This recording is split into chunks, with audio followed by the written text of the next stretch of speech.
So one of the things that took me a long time to learn was the SIRS criteria. It actually took me well into P2 year to actually get this committed to memory. So this is what ended up working for me. So really, I just had to remember two numbers, and you can remember these numbers any way that you want, but that's just going to be a 6, and that's going to be an 8. If you can remember these two numbers, you should be able to know all the SIRS criteria. So why 6 and 8? Well, this is going to be our Celsius temperatures. So it's going to be 36 and it's going to be 38. So if we're less than 36 Celsius or greater than 38 Celsius, then we are going to meet SIRS criteria. I think these are the two more important ones to know. For whatever reason, I feel like they test on Celsius more. Hopefully they give you Celsius and Fahrenheit. But if you want an easy way to remember the Fahrenheit equivalents of these, we can just take our 6 and our 8 again, and we're going to put them over here. And of course, it's going to be 9. We're talking about temperature here. We're talking about cool temperatures. So this is just 96.8 Fahrenheit. Okay. The other thing we're going to do is we're going to now look at the 38 degrees Celsius. Well, how do we convert that to Fahrenheit? Just take this 8 and we're going to divide it in half to be a 4, and that's 100.4. And you'll learn 100.4 is the threshold for a fever. But we're going to use this, and we're going to do a little X here. We're going to draw a line like that from the 8. Again, it all stems from the 6 and the 8. And here, we just cut the 8 in half to a 4. We're going to do that again. And we're going to double the 6 to a 12. So how do you remember what do you divide by what do you multiply by what? Well, just keep your low numbers on this side, all right, and keep your high numbers on this side.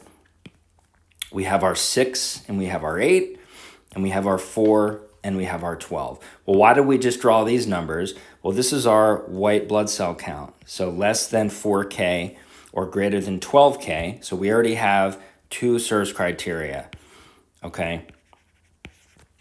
Now, there is another one here that if you have greater than 10% of those bands, that's the immature neutrophils, I think. Not as important, I don't think. I think these are going to be tested on a lot more. But there you go. So before we get into the other two, just to rehash that again. Remember your 6. Remember your 8, okay? We don't even have to do the Fahrenheit. If you want to do this quickly, double 6 to 12, have 8 to 4. So we have our 4K, we have our 12K, and we have 2 right there, okay? If we want to remember 100.4, we're just going to cut that 8 in half, and there's our 100.4.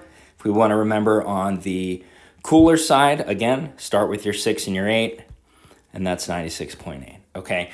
Those, I think, are the 2 most difficult ones to know. I think this is the meat and potatoes of looking at a vignette and thinking, hey, we have 2 out of 4 SIRS criteria. This is probably important. This is probably a sepsis vignette, because 2 out of 4 plus some type of suspected infection, that's really all you need to know.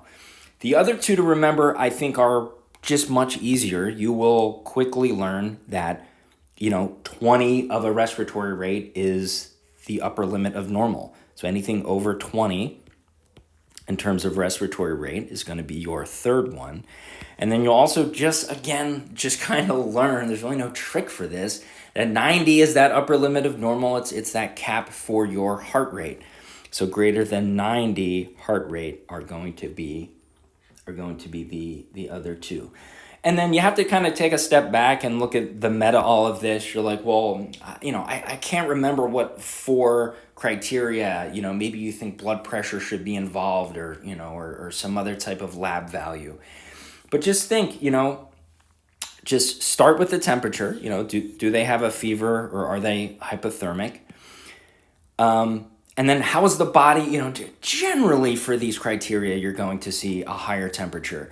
How does the body react to, an increased set point? Well, it's going to increase the heart rate And when the body's sick, you're going to breathe faster. Your metabolism is increased. Your body is fighting off infection, which obviously is why you get the increase in the white blood cell count as well, at least on the higher end. So we could do this one more time. I'll try to make this as just clean as possible. And again, this was just helpful for me. I could write this down on an iPad or on a notebook, or when I was in the ER on my rotations.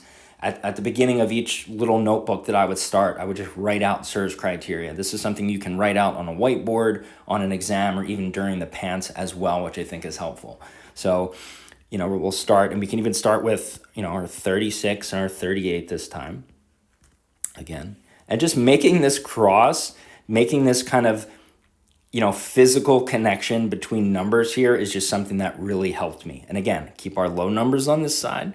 That's our 4K, double the 6, and that's going to be our 12K. We're halfway done already. How does the body respond to changes in temperature? Well, it's going to increase the heart rate, so greater than 90, and it's going to increase the respiratory rate, so that's greater than 20.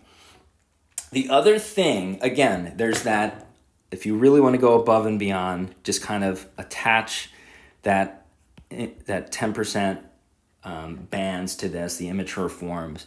The other thing too, which I don't think I've ever seen this come up, is that I think it's a partial pressure of CO2 being less than 32.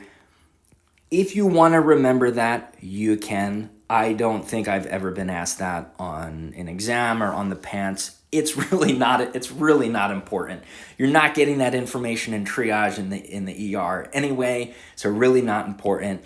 Temperature, heart rate, respiratory rate, all things you're going to get in triage, and it'll paint a picture for sepsis for you. So there you go, my little cheat sheet for SIRS criteria, and I hope that